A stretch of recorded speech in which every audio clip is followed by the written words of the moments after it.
الله وبركاته. الحمد لله رب العالمين، والصلاة والسلام على سيد الأنبياء والمرسلين وعلى آله الطيبين الطاهرين وأصحابه الأكرمين أجمعين. أعوذ بالله من الشيطان الرجيم. بسم الله الرحمن الرحيم. وما قدر الله حق قدره، صدق الله مولانا العظيم وصدق رسوله النبي الأمي الكريم، ونحن على ذلك لمن الشاهدين والشاكرين. إن الله وملائكته يصلون على النبي يا أيها الذين آمنوا صلوا عليه وسلموا تسليما. اللهم صل على سيدنا شفيعنا ومولانا محمد وعلى سيدنا شفيعنا ومولانا محمد وبارك وسلم. الصلاة والسلام عليك يا رسول الله. اللہ تبارک و تعالیٰ کا فضل و کرم ہے کہ اس نے ہمیں عطا نامدار مدنی تاجدار دو عالم کے مالک و مختار گلشن ہستی کے ولی حسن بہار سید عالم پورے مجسم راحت آدم ولی آدم سیدنا محمد مصطفیٰ صلی اللہ علیہ وآلہ وصحبہ وسلم کو منتقل فرمایا. ہم اور آپ ارحم الراحمین بارگاہ میں جمع ہیں، دعا کرتے ہیں پروردگار ہمارے عبادات کو اپنے حبیب صلی اللہ علیہ وآلہ وسلم کے فضائل شرف قبولیت عطا فرما. قرآن کریم کی اس آیت مبارکہ کی تلاوت حاصل کی ہے، اس میں اللہ تبارک و تعالیٰ فرماتا ہے وما قدر اللہ حق قدرہ. آج ہمارا عنوان ہے حضور صلی اللہ علیہ وآلہ وسلم کا نام اذان میں سن کر درود شریف پڑھتے ہوئے اپنے انگوٹھے چومنا. اذان میں سرکار کا نام سن کر درود شریف پڑھتے ہوئے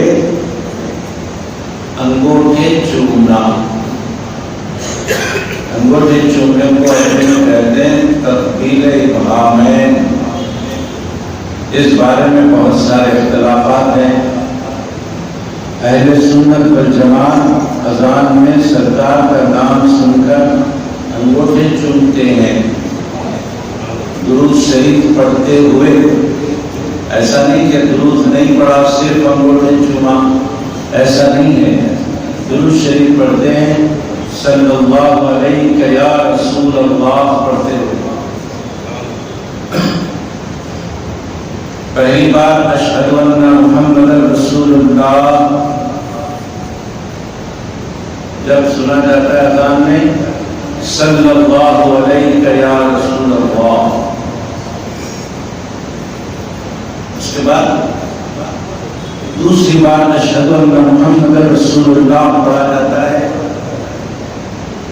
وقرۃ عینی بک یا رسول اللہ. یہ کہتے ہوئے انگوٹھے چومتے ہیں. منہ بند کر کے انگوٹھے نہیں چومتے بلکہ پڑھتے ہوئے درود شریف پڑھتے ہوئے قرۃ عینی بک یا رسول اللہ کہتے ہوئے. یہ اہل سنت والجماعت کا عمل ہے احادیث کی روشنی سے. اب بولا جاتا ہے کہ بھئی یہ جس حدیث میں ہے وہ حدیث ضعیف ہے، تو قانون اور فائدے کی بات یہ ہے کہ فضائل کے باب میں ضعیف حدیثوں پر بھی عمل کیا جا سکتا ہے.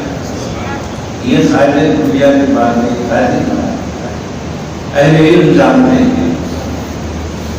مسائل میں اور اس کا مطلب ہوتا ہے، فضائل میں اس کا مطلب اور ہوتا ہے. تو یہ فضائل والی حدیث شریف ہے. یہ ضعیف ہونے کے باوجود اس پر عمل کیا جاتا ہے اور اس میں کوئی زور زبردستی بھی نہیں ہے. اگر کوئی اشہد ان محمد رسول اللہ پر انگوٹھے نہیں چومتا تو اس پر زبردستی نہیں ہے کہ تجھے چومنا ہی پڑے گا. اگر کوئی نہیں چننا چاہتا ہے اس کی مرضی، کیونکہ یہ مستحب عمل ہے، یہ فرض یا واجب نہیں ہے، مستحب ہے۔ اگر کوئی نہیں چومتا تو کوئی بات نہیں، اس کی مرضی ہے، لیکن جو چومتا ہے اس کے لیے بڑے بڑے فائدے ہیں، چومنے والے کے لیے بڑے بڑے فائدے۔ آیت مبارکہ ہم نے بنائی وما قدر اللہ حق قدری۔ اب ہم انگوٹھے چومنے کے فضائل بیان کرنے سے پہلے تھوڑا ہم تمہید باندھتے ہیں، تھوڑا بیک گراؤنڈ بناتے ہیں تاکہ آپ کی بات سمجھ میں آئے۔ اور جو آج کل فتنے والے حالات چل رہے ہیں اس کے پیچھے کیا ان کے مقاصد ہیں اور فتنہ پھیلانے والے کون لوگ ہیں، ان کے تعلقات کس مزاج سے ہیں، وہ آپ کو پتہ چل جائے۔ اللہ فرماتا ہے یہودیوں کے بارے میں، کس کے بارے میں؟ یہودیوں کے بارے میں اللہ فرماتا ہے وَمَا قَدَرُ اللَّهَ حَقَّ قَدْرِهِ۔ یہودیوں نے اللہ کی جیسے قدر کرنا چاہیے تھی ویسے قدر نہیں کی۔ یہودیوں نے اللہ کی قدر نہیں کی جیسے کرنا چاہیے۔ آخر اللہ رب العزت نے یہودیوں کی کون سی حرکت کو دیکھ کر یہ فرمایا؟ ظاہر ہے کہ جب اللہ نے فرمایا کہ یہودیوں نے میری قدر نہیں کی تو اللہ راضی ہو کر تو یہ بات نہیں فرمایا، اللہ تو ناراض ہے تبھی تو یہ بات فرما رہا ہے۔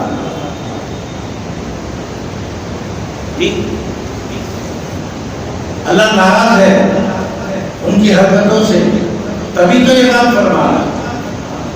اگر اللہ راضی ہوتا تو فرماتا یہودیوں نے میری بڑی قدر کی ہے۔ اللہ یہ فرما رہا ہے کہ یہودیوں نے میری قدر نہیں کی، تو اللہ کی ناقدری جو یہودیوں نے کی ہے یہ وہ نہیں ہے کہ یہودیوں نے اللہ کا انکار کیا، اللہ کے ایک ہونے کا یہودیوں نے انکار کر دیا لہذا انہوں نے قدر نہیں کی اللہ کی، ایسا نہیں ہے۔ وہ تو اللہ کو ایک مانتے تھے، اللہ کو ایک ماننے میں ان کا انکار نہیں تھا، اس کو پاک اور بے عیب ماننے میں انکار نہیں تھا، اس کی قدرت اور اس کے کرشموں سے انکار نہیں تھا ان کو۔ وہ تو اللہ کو ایک مانتے تھے، پاک اور بے عیب مانتے تھے، سب مانتے تھے۔ پھر آخر وہ کون سی بات تھی جس بات کو لے کر اللہ نے فرمایا کہ یہودیوں نے میری قدر نہیں کی؟ وہ بات کیا تھی معلوم؟ قرآن پاک میں اسی آیت شریفہ سے متصل اللہ فرماتا ہے تُبْدُونَهَا وَتُخْفُونَ كَثِيرًا۔ یہودیوں کی کون سی حرکت پہ اللہ ناراض ہے؟ ان کی اس حرکت پر ناراض ہے جو توریت ان کی کتاب تھی، اس کتاب میں سے وہ لوگ وہی باتیں لے لیا کرتے تھے جو ان کے عقل اور ان کی خواہش کے مطابق تھی۔ جو باتیں وہ لینا چاہتے تھے بس اتنی ہی باتیں لیتے تھے توریت سے، اور جو باتیں ان کو پسند نہیں تھی ان باتوں کو چھوڑ دیتے تھے، مٹا دیتے تھے، بدل دیتے تھے، ان باتوں کو لیتے ہی تھے۔ اللہ نے توریت اتاری تو پوری کی پوری توریت کی باتیں وہ لینا چاہیے تھا، مگر جو باتیں ان کو پسند تھی وہی لیتے اور جو باتیں ان کو ناپسند تھی وہ نہیں لیتے۔ کون سی باتیں ناپسند تھی ان کو؟ توریت میں حضرت موسیٰ علیہ السلام پر جو کتاب نازل کی گئی توریت، جس کو یہودی مانتے ہیں، توریت میں اللہ رب العزت نے ہمارے نبی محمد عربی صلی اللہ علیہ وآلہ وسلم کی جہاں جہاں تعریف لکھی وہ تعریف والی آیتیں یہودیوں کو پسند نہیں تھی، لہذا ان آیتوں کو لیتے ہی تھے۔ جہاں اللہ نے توریت میں اپنے محبوب کا حسن بیان فرمایا، جہاں ان کے کمالات بیان فرمائے، ان آیتوں کو انجام ہو جاتے تھے، ان آیتوں کو لیتے ہی نہیں تھے۔ اللہ نے فرمایا یہودیوں نے میری بڑی ناقدری کی ہے۔ تو یہاں ناقدری کس کی ہو رہی ہے؟ اللہ کی ناقدری ہو رہی ہے۔ اللہ کو ایک مان رہے، پاک اور بیت مان رہے، اس کو اللہ مان رہے، رب مان رہے، سب کچھ مان رہے، اس کے ذات کو مان رہے، اس کے صفات کو مان رہے، اس کے وجود کو مان رہے، سب مان رہے۔ آخر کون سی بات ہے جس کو وہ انجام ہو رہے ہیں؟ کون سی بات ہے جس کو وہ پسند نہیں کرتے؟ وہ تو اللہ کو پسند کرتے ہیں لیکن اللہ کے محبوب کو پسند نہیں کرتے۔ اللہ فرما رہا ہے کہ انہوں نے اللہ کی ناقدری کی ہے۔ ہم سمجھ گئے رسول اللہ کی ناقدری اصل میں اللہ کی ناقدری، رسول پاک کی ناقدری اصل میں اللہ کی ناقدری ہے۔ اللہ فرماتا ہے کہ انہوں نے میری ناقدری کی ہے۔ اور آج بھی اس امت میں بھی کچھ ایسے علماء ہیں، کچھ ایسے تقریر کرنے والے ہیں، کچھ ایسے مسائل کا جواب دینے والے ہیں جو اپنی مرضی کی باتیں قرآن سے لیتے ہیں، اور جو ان کی مرضی نہیں لینا کہتی ہے وہ نہیں لیتے قرآن سے۔ قرآن سے نماز لیتے ہیں، روزہ لیتے ہیں، زکوٰۃ لیتے ہیں، حج لیتے ہیں، تلاوت لیتے ہیں، قربانی لیتے ہیں، سب کچھ لیتے ہیں۔ نہیں لیتے ہیں تو کیا لیتے ہیں؟ کیا نہیں لیتے؟ قرآن پاک میں جہاں جہاں رسول پاک علیہ السلام کی عظمت و رفعت و بزرگی کے تذکرے ہیں وہ نہیں لیتے۔ اقیم الصلاۃ لے کے، حج البیت لے کے، یہ سب کچھ لے کے، لیکن اللہ نے جہاں جہاں اپنے محبوب علیہ السلام کی تعریف و توصیف بیان کی ہے وہ نہیں لیتے۔ کیوں؟ ان کا دل لینا نہیں بولتا، نہیں لیتے۔ تو جیسے یہودیوں نے اللہ کی ناقدری کی ہے، آج کے بے ادب علماء بھی اللہ کی ناقدری کریں، رسول پاک کی ناقدری کر کے اصل میں اللہ کی ناقدری کر رہے ہیں۔ قرآن شریف میں عبادتوں کا بھی حکم ہے، قرآن شریف میں سرکار کی عظمت اور ان کی تعظیم کا بھی حکم ہے۔ عظمت و تعظیم کی باتیں تو نہیں لیتے، سرکار کی ناقدری کر رہے ہیں تو اللہ کی ناقدری ہو رہی ہے۔ تو جو یہودیوں کا مزاج ہے وہی مزاج اس امت کے بے ادب علماء کا ہے۔ الحمدللہ اہل سنت والجماعت کو یہ فخر حاصل ہے اور یہ توفیق اللہ سے حاصل ہے کہ قرآن کریم سے عبادتیں بھی لیتی ہے اور نبی کی محبتیں بھی لیتی ہے۔ یہ ہم کو یہ فخر حاصل ہے۔ جہاں جہاں عبادت کا ذکر ہے وہ بھی ہم لیتے ہیں، اور جہاں جہاں مصطفیٰ کی عظمت کا ذکر ہے وہ بھی ہم لیتے ہیں۔ یہی وجہ ہے کہ جب ان بے ادب علماء سے سوال کیا جاتا ہے کہ اذان میں جب اشہد ان محمد رسول اللہ کہا جائے تو انگوٹھے چومنا چاہیے کہ نہیں چومنا چاہیے؟ جب سوال ہوتا ہے تو وہ بیوقوف جواب دیتے ہیں۔ آپ نے بھی یوٹیوب پر دیکھا ہوگا، سوال ہوتا ہے، آپ مار کر دیکھ لیں یوٹیوب، انگوٹھے چومنا، اور پھر بے ادب علماء سے سوال بھی دیکھیں اور وہ بے ادب علماء کا جواب بھی دیکھیں۔ جب سوال کیا جاتا ہے کہ انگوٹھے چومنا چاہیے کہ نہیں تو دھڑے سے جواب دیتے ہیں بے ادب کہ نہیں نہیں، یہ تو بدعت ہے،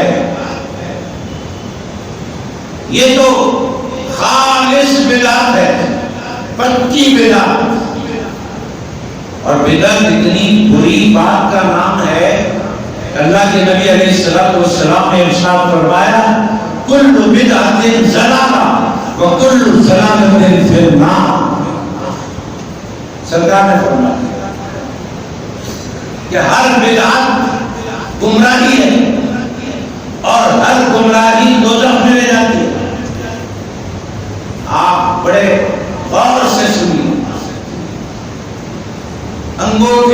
چومنے کو بے ادب لوگ کہہ رہے ہیں، آج فتویٰ دے رہے ہیں، سوال کا جواب دیتے ہوئے کہہ رہے ہیں کہ یہ دوزخ میں لے جانے والا عمل ہے۔ نعوذ باللہ۔ فرق دیکھیے کتنا ہو گیا۔ اب ہم آپ کو یہ بھی سنائیں گے کہ اللہ کے رسول اس بارے میں کیا فرماتے ہیں۔ یہ بے ادب جو بھی بول رہے ہیں یہ اپنی مرضی کا بول رہے ہیں، بدعت بول رہے ہیں۔ کل بدعت ضلالہ، جبکہ اس حدیث شریف کا مفہوم اور مطلب بیوقوفوں کو پتہ ہی نہیں۔ اللہ کے نبی صلی اللہ علیہ وآلہ وسلم نے کل بدعت ضلالہ فرمایا۔ ہر بدعت دین میں، ہر نئی بات بدعت ہے، اور ہر بدعت ایجاد کرنے والا دوزخ میں جائے گا۔ بالکل صحیح ہے، مگر یہاں کل بدعت سے مراد کیا ہے یہ سمجھنے کی ضرورت ہے۔ کل بدعت، ہر نئی بات کا مطلب کیا ہے یہ سمجھنے کی ضرورت ہے۔ ہر نئی بات، دین میں ہر نئی بات ایجاد کرنا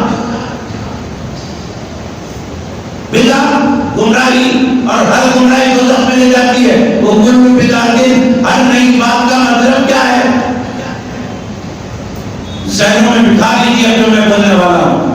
کل بدعت، ہر نئی بات کا مطلب ہر نیا عمل نہیں، ہر نیا عمل نہیں۔ کل بدعت کا مطلب ہر نیا عقیدہ، یہ بٹھا لیتے جائے۔ جتنے عقیدے ہیں اسلامی وہ سارے عقیدے بن چکے ہیں، سرکار نے بنا کر دے دیا ہے سارے عقیدے۔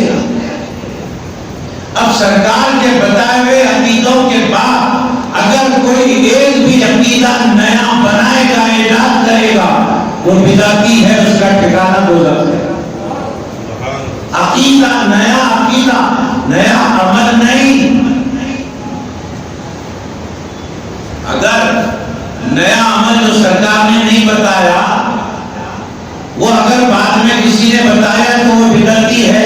اگر یہ تعریف کی جائے تو کئی صحابہ کرام بدعتی ہو جائیں گے، نعوذ باللہ۔ کئی صاحب، آپ کو معلوم ہے کہ تراویح کی نماز جماعت سے نہیں ہوتی تھی سرکار کے زمانے میں۔ حضرت عمر فاروق رضی اللہ تعالیٰ عنہ نے تراویح کی جماعت قائم کی، سرکار کے زمانے میں نہیں تھا۔ بات کی ایجاد ہے، بدعت بولو گے؟ فاروق اعظم کو گمراہ بولو گے؟ جہنمی بولو گے؟ نعوذ باللہ۔ ارے وہ جہنمی کیسے ہو سکتے ہیں؟ ان کے طفیل ہزاروں لاکھوں جنت میں جانے والے۔ سرکار کے زمانے میں جمعہ کی نماز کے لیے ایک ہی اذان ہوا کرتی تھی۔ حضرت عثمان غنی رضی اللہ تعالیٰ عنہ نے دو اذانیں ایجاد کی۔ آج 2 اذانیں ہو رہی ہیں، ایک ہوئی اب ایک ہونے والی ہے۔ 2 اذانیں سرکار کے زمانے میں نہیں، عثمان غنی نے ایجاد کیا ہے۔ کیا عثمان غنی کو بدعتی کہو گے؟ نعوذ باللہ۔ تو یہ بدعت نہیں ہوتا، اس حدیث پاک کی روح سے، کیونکہ یہ عمل ہے۔ اور سرکار نے کل بدعت ضلالہ جو فرمایا، اس سے نیا عمل مراد نہیں ہے، نیا عقیدہ مراد ہے۔ یہ ذہن میں رکھیں۔ اور انگوٹھے چومنے کی جو بات ہے نا، انگوٹھے چومنے کی جو بات ہے، وہ تو سرکار کے زمانے کے بعد والا نہیں ہے معاملہ، وہ تو سرکار کے زمانے کا ہی معاملہ ہے، اسی زمانے کا معاملہ ہے۔ کیا ہوا؟ یہ تو بولتے ہیں انگوٹھے چومنا بدعت، چومنے والا بدعتی جہنم میں جائے گا، یہی بولتے ہیں نا۔ ایک روایت میں آیا سرکار دو عالم صلی اللہ علیہ وآلہ وسلم نے ارشاد فرمایا اذان میں میرا نام سن کر کوئی مومن بندہ اپنے انگوٹھے چومتا ہے تو قیامت کے دن میں ایسے انگوٹھے چومنے والوں کو تلاش کروں گا. میں انگوٹھے چومنے والوں کو قیامت کی صفوں میں تلاش کروں گا. اور ایک دوسری حدیث پاک میں آتا ہے کہ جو اشہد ان محمد رسول اللہ پہ انگوٹھے چومتا ہے میں قیامت کے دن ایسے چومنے والوں کو تلاش کر کر کے اپنے ساتھ جنت میں لے جاؤں گا. اپنے پیچھے پیچھے چلاتے ہوئے جنت میں لے جاؤں گا. یہ بول رہے ہیں دوزخ میں جائے گا, سرکار فرما رہے ہیں میرے ساتھ جنت میں جائے گا. یہ حدیثیں ہیں ضعیف صحیح فضائل والی حدیثیں, اور فضائل والی حدیثیں ضعیف بھی ہو تو قابل عمل ہوتی ذہن میں رکھیں, ورنہ کوئی آپ سے کہہ دے گا کہ یہ تو ضعیف ہے. آپ بولتے نا ضعیف ہے لیکن اس کا تعلق فضائل سے ہے کہ مسائل سے ہے, اس کو بولنا پڑے گا فضائل سے ہے تو پھر فضائل میں ضعیف حدیث بھی چلتی ہے. اور ایک بات یاد رکھیں حدیث ضعیف نہیں ہوتی, اس حدیث کا راوی ضعیف ہوتا ہے. حدیث ضعیف نہیں ہوتی, حدیث کا راوی ضعیف ہوتا ہے. راوی یعنی روایت کرنے والا, یعنی وہ بندہ جس نے سرکار کی یہ بات لوگوں کو سنائی وہ اس درجے کا نہیں رہتا جس درجے کا ایک راوی ہونا چاہیے, اس کے درجے میں کمی رہتی ہے. مومن تو رہتا ہے, درجے میں کمی رہتی ہے تو پھر اس کی روایت بھی کمزور سمجھی جاتی ہے. راوی کمزور تو روایت بھی کمزور. میں آپ کو ایک مثال دیتا ہوں. حضرت صدیق اکبر رضی اللہ تعالیٰ عنہ سے کس نے کہا کہ سرکار کو معراج ہوئی, سرکار کو معراج ہوئی, یہ سرکار خود فرما رہے ہیں سرکار کو معراج ہوئی. یہ صدیق اکبر تک اس کی خبر کس نے پہنچائی؟ کسی صحابی نے, کسی مومن نے, کسی کمزور درجے کے مومن نے نہیں, ایک کافر نے پہنچائی. ابو جہل نے پہنچائی خبر. معراج النبی کی خبر کس نے پہنچائی؟ کافر ابو جہل. وہ تو مومن ہی نہیں ہے. مگر صدیق اکبر نے کیا کہا, اے ابو جہل میرے نبی کے بارے میں اس سے بڑھ کر بھی کوئی بات ہے تو میں ماننے تیار ہوں. راوی کون ہے؟ کافر ہے. مگر صدیق اکبر نے مان لیا. کیوں؟ اس لیے مان لیا کہ وہ خبر فضائل سے تعلق رکھتی ہے, فضائل سے تعلق رکھتی ہے. کافر کے بولنے پر مان لیا, کافر کے بولنے پر. جبکہ وہ نہیں مانتا تھا, وہ نہیں مان کے ابو جہل ہو گیا. حضرت ابو بکر مان کر صدیق اکبر ہو گیا. تو یہاں انگوٹھے چومنے کی روایت تو ایک مومن کی ہے نا, بھلے وہ راوی کمزور ہوگا مگر قابل عمل ہے وہ روایت. اب سنو, یہی صدیق اکبر کی بات عرض کر رہا ہوں, یہی صدیق اکبر کی بات. ایک بار سرور کائنات صلی اللہ علیہ وآلہ وسلم مسجد میں تشریف لائے. اذان سے پہلے آ کر ستون کو ٹیکا لگا کر بیٹھ گئے. حضرت بلال رضی اللہ تعالیٰ عنہ نے اذان کہی، اذان، جب اذان کہی گئی صدیق اکبر بھی وہاں پر موجود ہے، اشہد ان محمد رسول اللہ، حضرت بلال پہنچے، صدیق اکبر رضی اللہ تعالیٰ عنہ نے کیا کیا پتا ہے؟ اپنے منہ سے یہ کہا قرۃ عینی بک یا رسول اللہ، یہ کہتے ہوئے اپنے انگوٹھے چومنے لگے۔ صدیق اکبر سرکار موجود ہے، بلال کی اذان ہے، صدیق اکبر کا چومنا ہے، انگوٹھے چوما، اور کیا کہتے ہوئے قرۃ عینی بک یا رسول اللہ، جس کا مطلب کیا ہے؟ یا رسول اللہ میرے آنکھوں کی ٹھنڈک تو آپ سے ہے، آپ سے میرے آنکھوں کی ٹھنڈک ہے۔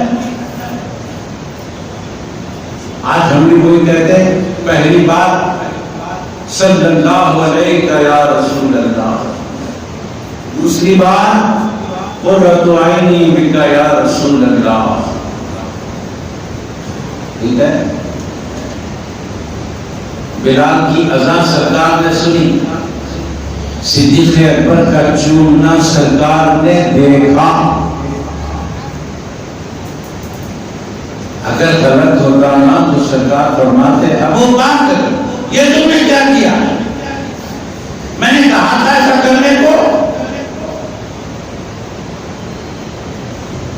میں نے ایسا کرنے کو کہا تھا، نہیں کہا تھا، تو جو میں نے نہیں کہا وہ تم نے کیا کیوں؟